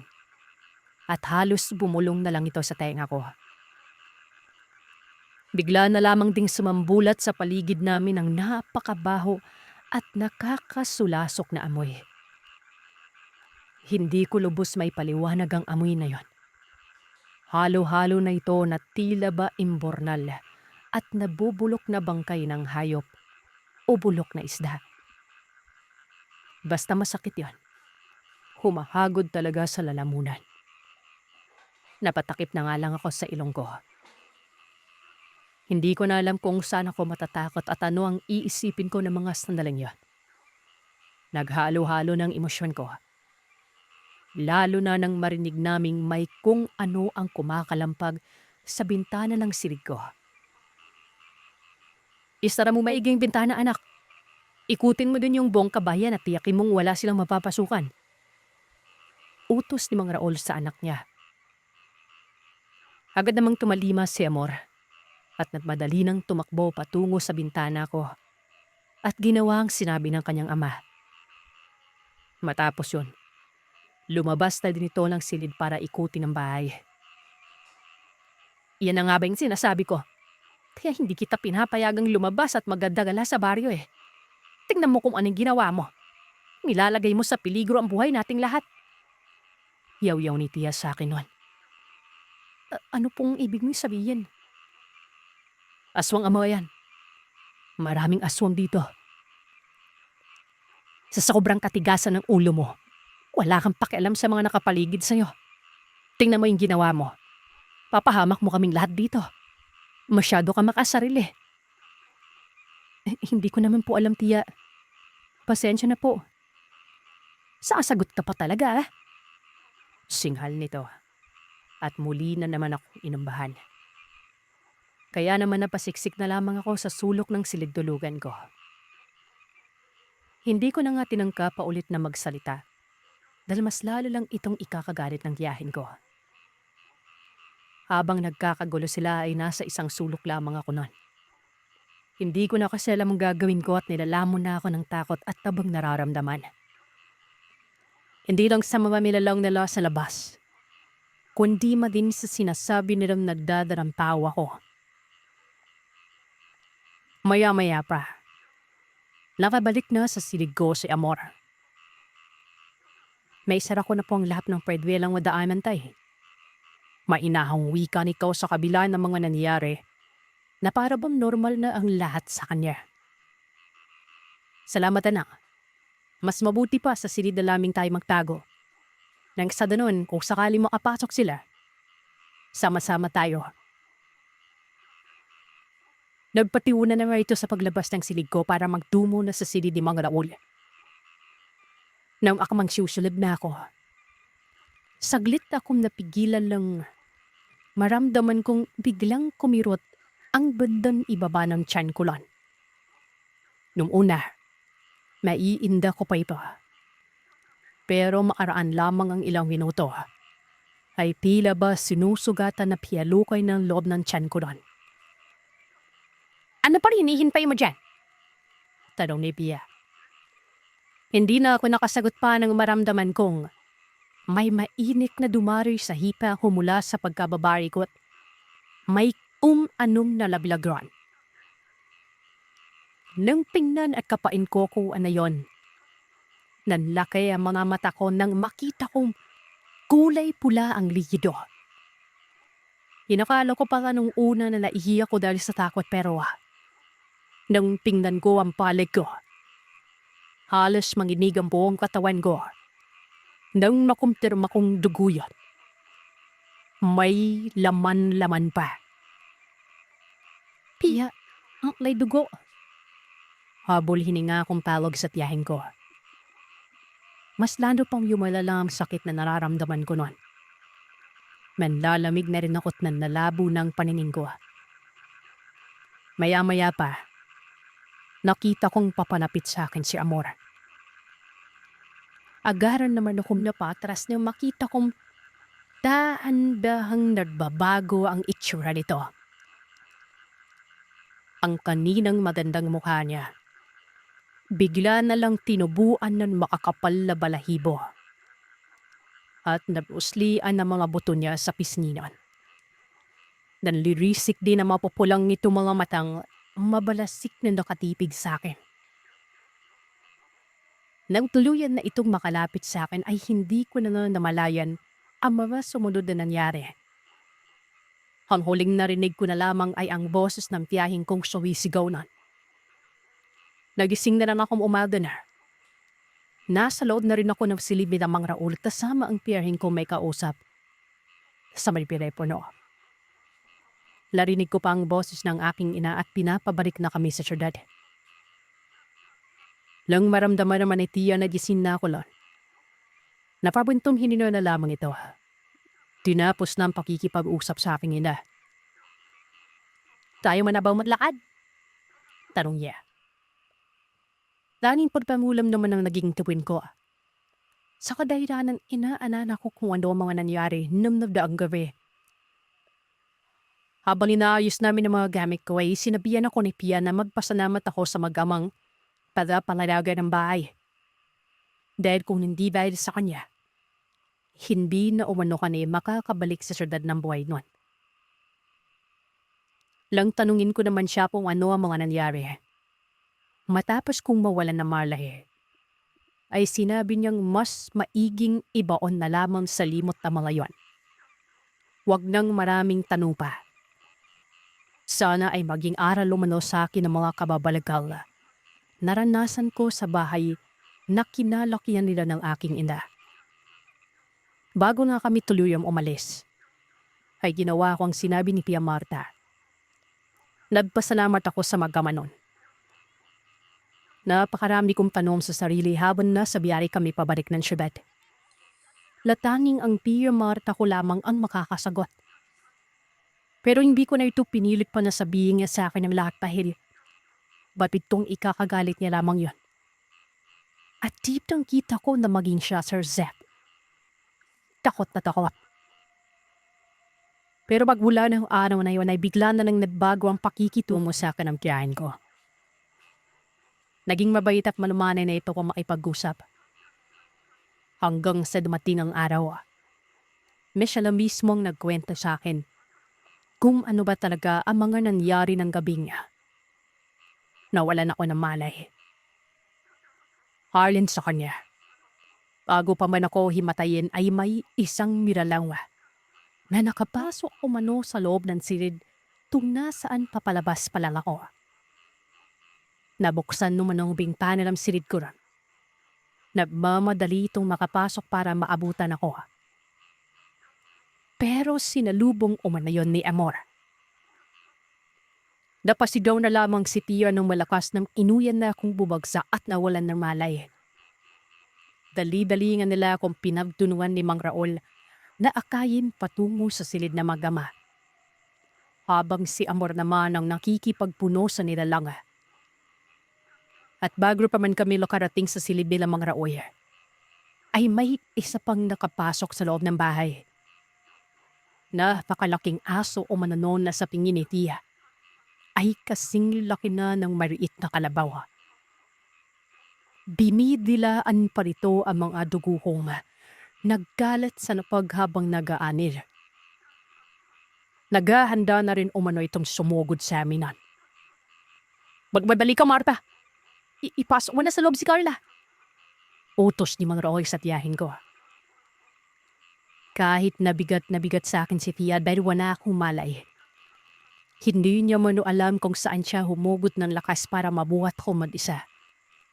At nang tuluyan na siyang makapasok sa loob ng siit, naihiga niya ako sa papag. Mabilis niyang pinawag ang mag-ama para papasukin na sa silid ko noon. Nakita niya kasing hindi lang 2 miralang ang nakapasok sa loob, kundi marami na sila. Hindi niya alam kung ilan. Pero nakakasigurado siyang sobra ito sa 3. Pero indis na pumasok sa loob si Mang Raul. Ito pa mismong nagsara ng pintuan ng silid nun. Halos walang mapagsidla ng takot at kabang nararamdaman ni Pia ng gabing yon. Naiiyak na nga din siya sa panambang. Baka mapano mag-ama sa labas. Pero lang tangkain niyang muling buksan ang pintuan. Napigilan siya na makita niyang nasa ibang anyo na si Amor. Hindi na ito tao. Para itong malaking pusa o mano. Halos butot balak na ang kapayatan. Magpadalon pa man. Batid mi piyam na si Amor ang miranam na yon dahil ito lamang ang hindi sumusugod kay Mang Raul. Bagkos ay ipinagtatanggol pala nitong lalaki kapag nabibihado sa labanan na yon. Mangang mana umalo si Pia sa lalaking katiwala dahil napakaya pa rin itong makipagpalitan ng lakas sa mga aswang.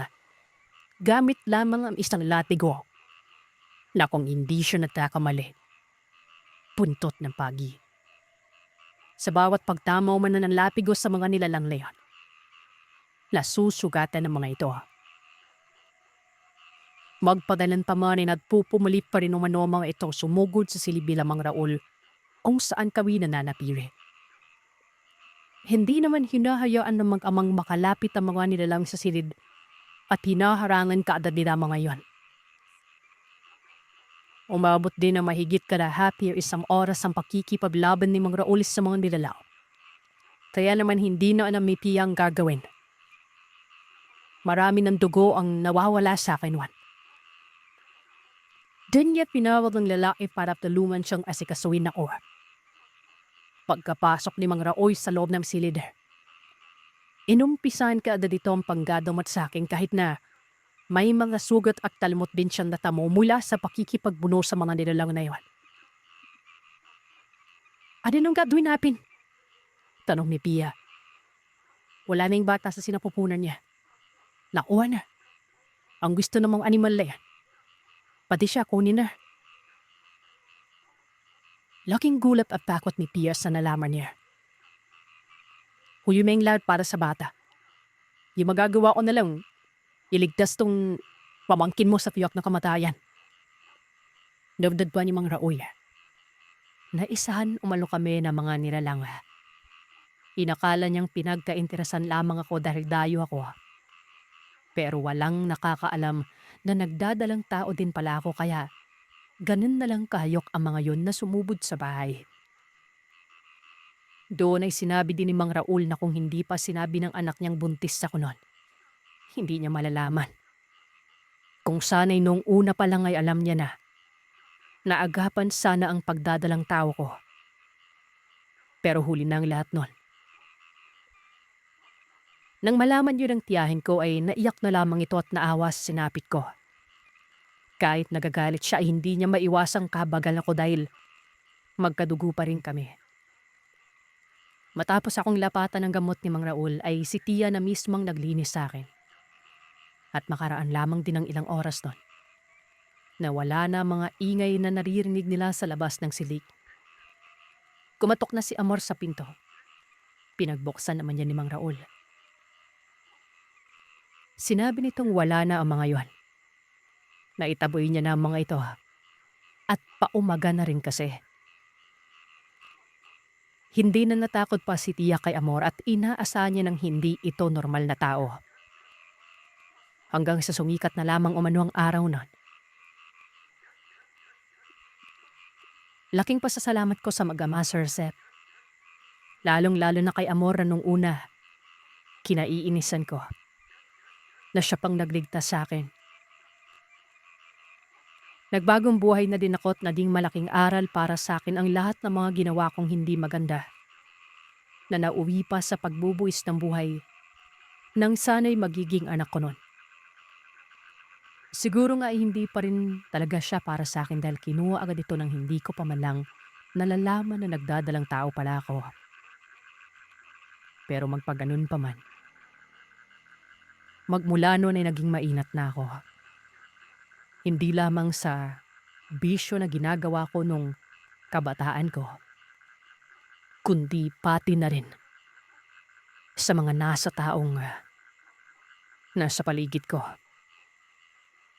Hindi katagalan, ibinenta yung bahay na yon. Hindi na namin alam kung ano ang nangyari. Pero magmula din nun, hindi na ako bumalik sa baryong yon. Tawagin niyo na lamang ako sa pangalang Kel. Itong kwentong ito ay matagal nang nangyari. Kakatapos pa lamang ng huling digmaang pandaigdig. Marahil magtataka kayo kung paanong buhay pa ako. Hindi ko po ito karanasan. Ito ay karanasan ng lolo ko at ng mga lolo at lola ko sa tuhod. Noong mga panahon na ito, ay kanya-kanya nang balik sa normal na buhay ang mga tao. Bagamat may mga konting mga sinasabing panganib na lamang sa mga armadong mga tao, ay nagsisimula ng maghahanap ng permanenteng malilipatang lupa ang mga tao noon. Buntis sa pangalawang anak ang mga lolo at lola ko sa tuhod. Bale ang aking lolo Beltran, ang panganay. Nasa 17 anyos siya noon. Kaya din hindi siya nasundan ng kapatid kaagad ay dahil nga din sa gyera. Ilang bangka at tawid dagat umano ang ginawa nila sa loob ng ilang linggo sa kakahanap ng masasabing permanenteng lugar. Mahirap umano ang lumipat noong kapanahunan sa kadahilan ng hindi lahat ng komunidad ay tanggap ang iba pa. Gusto kasi ng iba ay maliit lamang ang bubuo sa lugar nila. Kadalasan, magkakamag-anak, magkakaibigan, magkakakilala. Kaya naman noong mapadpad sila sa isang isla sa Western Visayas, nagulat na lamang sila dahil napakabait umano ng mga tao doon. Doon pa lamang sa may daungan ng bangka ay marami nang nakangiti. May mga nag-aalok ng pagkain o maiinom. Meron namang nag-a-assist kung saan pupunta at merong simpleng bumabati lang. Natatandaan pa nila noon na siguro aabot din sa 10 pamilya o mahigit pa. Kasama sila ang nagdesisyong manatili sa isla na yon. Noong panahon na yon, o siguro magpahanggang ngayon ay talagang malaking parte ng isla ay kapunuan. Maski ang kalsada noon ay natutubuan pa ng mga damo. Hindi na abot ng kalesa. Kaya naman ang pinakamabilis na pwedeng gawing transportasyon ay ang karawahing tinutulak ng tao o ng kalabaw. At dahil sa walang-wala sila lolo noon ay nagtiis silang maglakad. Nang maglakad. 2 buwang buntis si lola ko sa tuhod noon. At matapang kasi na babae ito. Bagamat inaalalayan ito, pero sa kanya na rin nanggaling na kayang-kaya niya naman. Biruin mo, sir. Madaling araw silang nakarating sa isla. Halos hapon sila inabot sa paglalakad. Ang mahirap kasi noon na yung tipong hindi ka naman basta-basta mamalagi sa isang lugar lang gawa ng magubat at wala kang mga katabing mga tao. Nung hapon na ito, Eto na, mula sa isa-isang kabahayan ay unti-unti nang dumami. Nabuhayan na ng loob sila tatay. Lumakad-lakad pa sila ng konti nang makailang barangay dahil plano nila. Baka bandang gitna o dulong barangay na sila mamalagi no. Kasi iilang pamilya din naman sila gaya ng sabi ko. Kumbaga, gagawa sila ng komunidad. Kaya patanong-tanong sila kung dulo na ba ng barangay yon. Hanggang sa kasagsagan ng kanilang paglalakad, bigla na namang nawala ang mga kabahayan. Matapos silang makalagpas sa lugar na may maraming pamilihan ay tila ba naging gubat na naman ang lahat ng yon. Mga mag-iisang oras na nang muli na namang magkaroon ng sunod-sunod na bahay nun. Bitas sa lugar na ito, tila ba pala kaibigan ng mga tao. Dahil noong dumating sila lolo, kasama pa ng mga ilang mga pamilyang hindi napaiwan sa mga naunang barangay. Nagsilabasan sa kani-kanilang mga bahay ang mga tao doon. Nakangiting nakatingin sa kanila. Meron pang tanong ng tanong kung bagong dating sila. Ang plano pa nga sana nila noon ay lumayo pa ng konti kasi medyo maraming bahay doon. Nang walang ano-ano'y, bigla na lamang nahilo si Lola Ading, nanay ni Lolo Beltran. Nawalan ito ng balanse. Mabuti na lamang at mabilis itong nasalo ng mga babaeng taga doon sa barangay na hindi nila namalayang katabi na pala nila. Dali-dali namang binuhat ni Lolo Juan, tatay ni Lolo Beltran, si Lola Ading. Nagsabi ang mga babaeng taga-barangay na dalhin umano si Lola muna sa bahay ng kapitan. Manghihilot daw kasi ang asawa nito. Lalo at maselan umano ang pagbubuntis ni Lola. Paano niyo nalaman na buntis yung asawa ko? Maliit pa yung tiyan niya na. Tanong ni Lolo Juan. Napangiti pa ang mga babae at nagtinginan sabay sabing halata naman umano sa itsura ni Lola.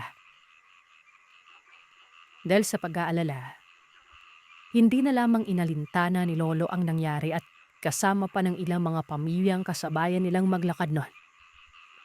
Nagtungo sila sa bahay ng kapitan para ipagpaina si Lola Ading. At syempre, ipaalam na rin kung pwede silang mamalagi doon sa barangay na yon. Ang kapitan ay isang matandang lalaking parang laging pagod ayon kay Lolo. Halos hindi mo umano makita ang mata nito dahil sobrang lalim ng mga mata niya. Maliit na lalaki yon. Tinanggap sila at sabi pa ng asawa ng kapitan, hindi na daw dapat maglakad pa si Lola Ading ng malayo dahil makakasama umano sa bata yon. Kailangan na umano nilang mamalagi sa barangay na yon. Aasikasuhin umano silang maigi. At tamang-tama umano ay meron pang mga nagawa ng mga kubo para sa mga bagong darating. Pero ikiniit nila na iilang pamilya lamang umano ang kaya nilang patunuyin dahil 3 kubo lamang ang kanilang ginawa. Kaya naman sa iilang pamilyang yon, tanging 5 pamilya lamang ang nanatili. Ang 2 pamilya ay makikihati na lamang muna ng kubo. Kasama na sila Lolo Beltran. Kasama nila ang mag-asawang wala pang anak na tawagin na lamang nating Biboy at Arlene. Yung isa naman kasing pamilya ay malaking pamilya yon. Maraming anak at kasama pa ang mga lolo at lola. Nung naroroon na sila sa kubo, dagsa-dagsa umanong mga tao ang papunta at paroon sa 3 magkakatabing kubo na yon. May mga nagdadala ng pagkain. As in, puro karne lahat. Mga luto na. Siyempre, alam mo yung parang na-overwhelm sila lolo noon gawa ng kung titingnan mo yung barangay na to, taghirap eh. Patay ang mga palanim. Wala namang alagang mga hayop o ano. Wala ka rin makikita na dikit na mga bukid doon. Pero kung makadala sila ng mga luto, Akala mo'y nagkaroon bigla ng fiesta. Tinanggap yun lahat ng 5 pamilya. Maraming napapansing kakaiba ang mga magulang nila lolo noon sa mga taga ron. Hindi sila malinis sa katawan. Lahat sila. Halos ay nangingitim ang ngipin. Yung mga kuko nila ay nangingitim din at nagsisihabaan ng mga ito. Tapos noong natanggap na nila lolo ang mga pagkain na yon, nagsiwalaan bigla ang mga taong nagbigay. Ni walang isa man lang sa kanila noon ang huminto o tumigil kahit na niyaya sila na makisalo sa sobrang dami ng pagkain.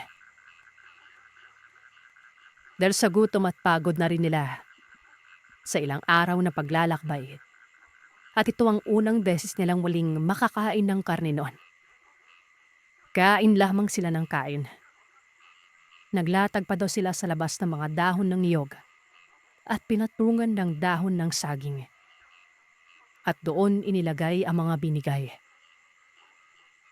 Habang kumakain ang 5 pamilyang naroroon, may mga napapansin umano sila na tila mga matang nakatitig sa hindi kalayuan. Napapalingon si Lolo Beltran at kitang-kita niya yung mga grupo ng mga taong nakatayo sa iba't ibang kapunuan. Nakapitig diretso sa kanila. Nangingilabot umano si Lolo noon. Kahit sa batang edad at sa dinami-daming lugar na inikutan nila, kakaiba ang kilabot niya noon sa lugar. Matapos ang kainan at makaligpit nun, nag-ayos na lahat hanggang sa magdilim na. Kinagabihan, inaantok na si Lola Ading. Pagod na pagod ito kaya naman maaga itong nilatagan na mag-ama ng higaan. Kahit mahangin, medyo mainit noong gabing yon. Kaya nagtaka talaga si Lolo Beltran kung bakit isinara ng kanyang ama ang mga bintana.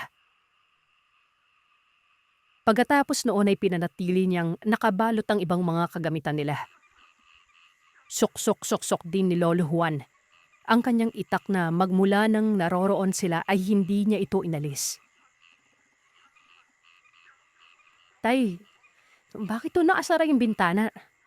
Yang init. Ang sabi lamang ni Lolo Juan ay wag daw iaalis ni Lolo Bertan ang kanyang tingin sa kanyang ina. Saka ito bumaba. Napansin din ni Lolo Beltran na nagpapaapoy si Lolo Juan noon. Kasama niya sa baba ang 4 pang padre di pamilya na ganun din ang ginagawa. Dito, sa maagang katahimikan ng gabi, ay narinig ni Lolo Beltran ang usapan ng 4 na padre di pamilyang ito. At ito ay ayon natin sa mga naalala at narinig ni Lolo.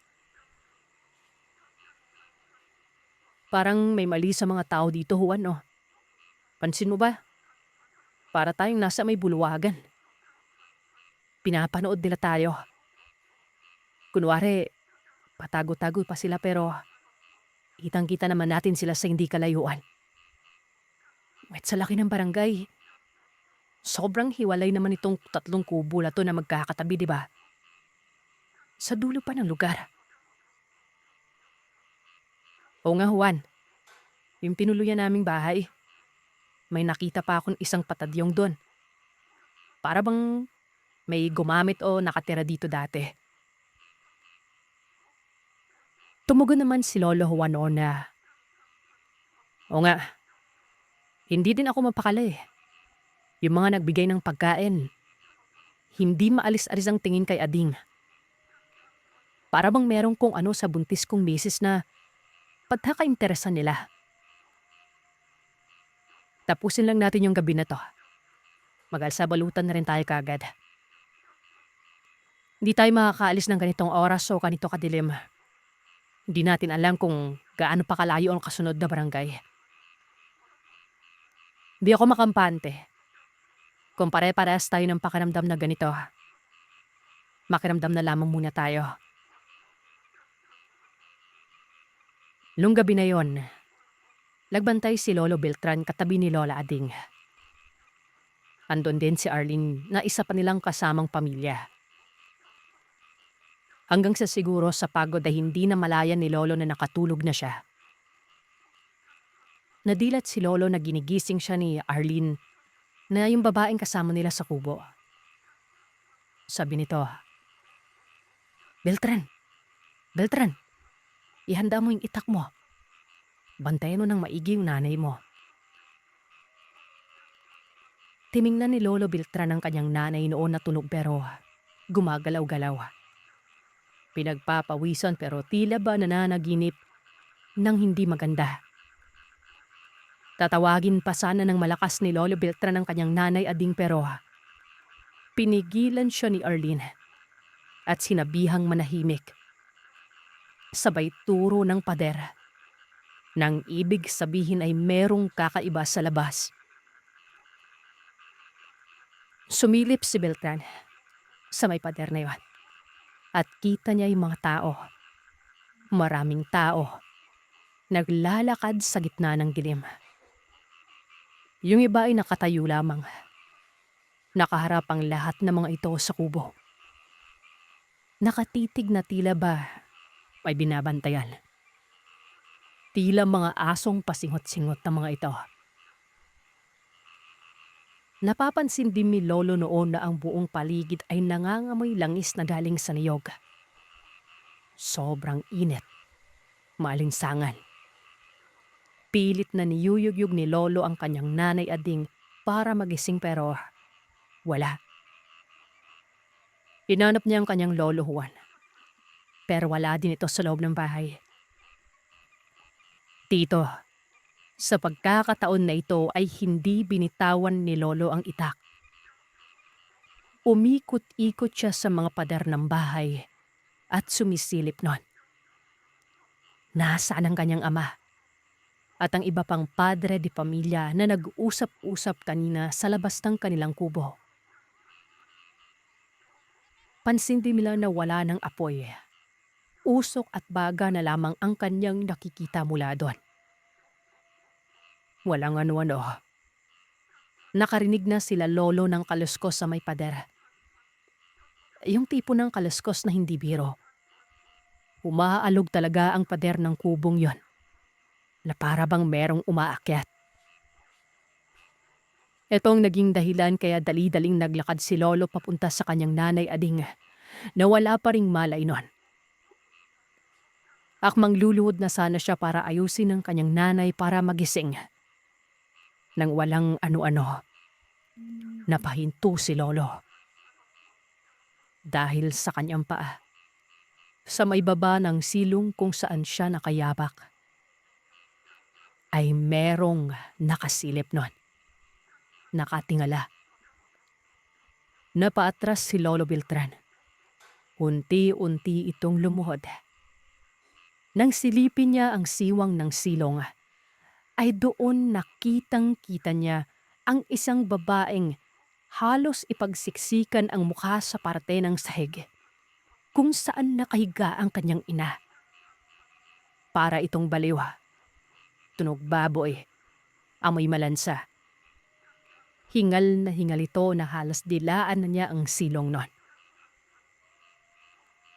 Napaisip pa noon si Lolo kung nasaan ba ang kanyang tatay pero nagulat na lamang siya nang may marinig siyang sigawan mula naman sa kabilang kubo nun. Dito na kinuha ni Arlene, yung kasama nila sa kubo, ang itak na hawak ni Lolo Beltran.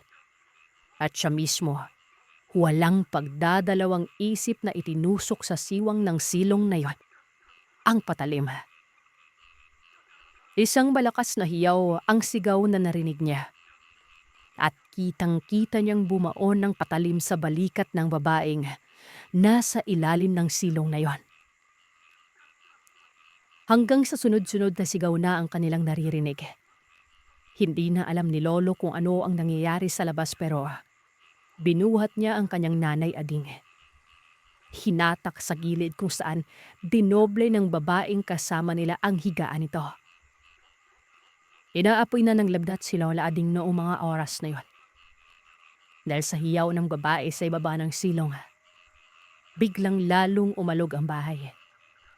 May pilit bumabaklas sa may bintana pero hindi niya ito mabuksan. Doon napansin ni Lolo Beltran na nakatali na ng maigi ang mga bintana. Napupulutan na ito ng mga panali. Halos masira umano ang kubo sa pag-alog. Patuloy pa rin ang sigawan sa kabilang kubo. Hanggang maya-maya pa, lumiwanag ang paligid ron. Nagsisigawan ng lahat. Lalong uminit at doon na pagtanto ni Lolo Beltran na ang kabilang kubo naman ay tinutupok na ng apoy. Unti-unti na rin namayani ang usok. Magkakahalong alulong, angil, hiyaw at sigaw ang naririnig nila. Nagkakagulo sa labas na akala mo, nagkakaroon na naman ng giyera. Pero walang putukan. Habang nagkakagulo ang lahat, isang malakas na tadyak ang biglang sumira at nagpabukas sa pintuan nun.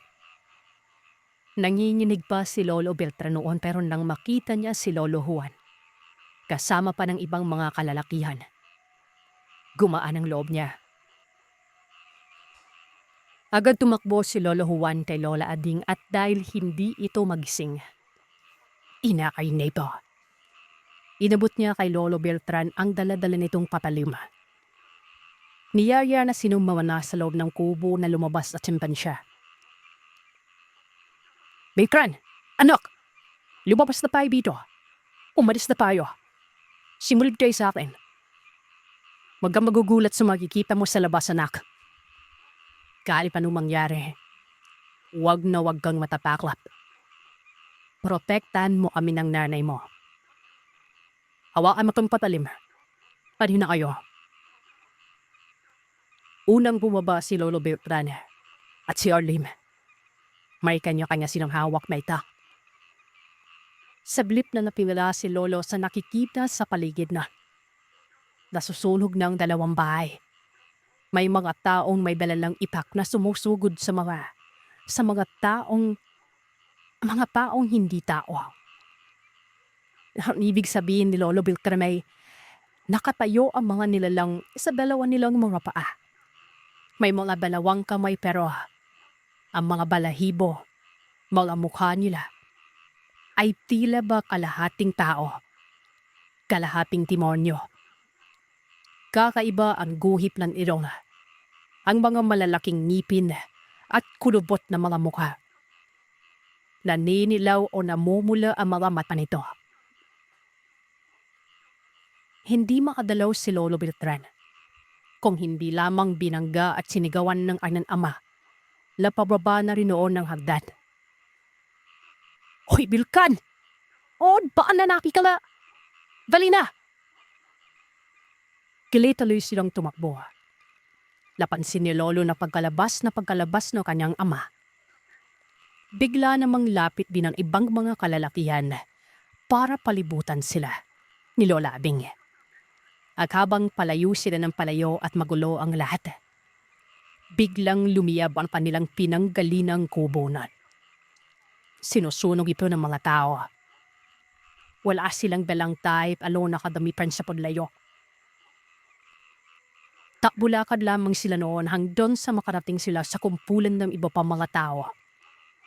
At doon ay nakita ni Lolo Beltran ang iba pang kasama sa 4 na pamilya kasama nila sa 3 bahay na iwan. Nang makasiguradong nailigtas na silang lahat, ay nagsigawan na mga tao para umatas na. Tila wala na ring nagawa ang mga nilalang na kalaban at hindi man lamang humabol. Maski sila siguro ay nagulat sa nangyari nun. Sa kung paanong nagkaroon ng maraming mga taong kaya silang labanan noong gabi niyon. Sa tansya ni Lolo, mahigit kumulang 200 kalalakihan ang kasama nila. Meron pang ibang mga kasing edad niya na may hawak ng mga patalim at mga bangkaw o spear nun. Sa dulo naman ng kanilang nilalakaran, ay naghihintay din ang ilan pang mga lalaking merong mga daladalang kariton at karwahe. Isinakay sila Lona doon. Itinulak sila. Sa kalaliman ng gabi, ay maliwanag ng kanilang nilalakaran dahil labing sa mga dalamilang apoy. May mga pagkakataon na pahintu-hintu sila ng nilalakaran natin dahil na rin sa mga kaliskusan, tunog at yabag na kanilang naririnig sa hindi kalayuan. Lalong dumibikit ang mga lalaki noon sa karwahe para protektahan ng mga nailigtas. Si Lola Abing naman ay nakadidap na pero tulala pa rin noon. Akap-akap ito ni Lolo Beltrán. Samantalang ang mga padre de pamilya ay nadlanakad kasama ng iba pang mga kalalaian.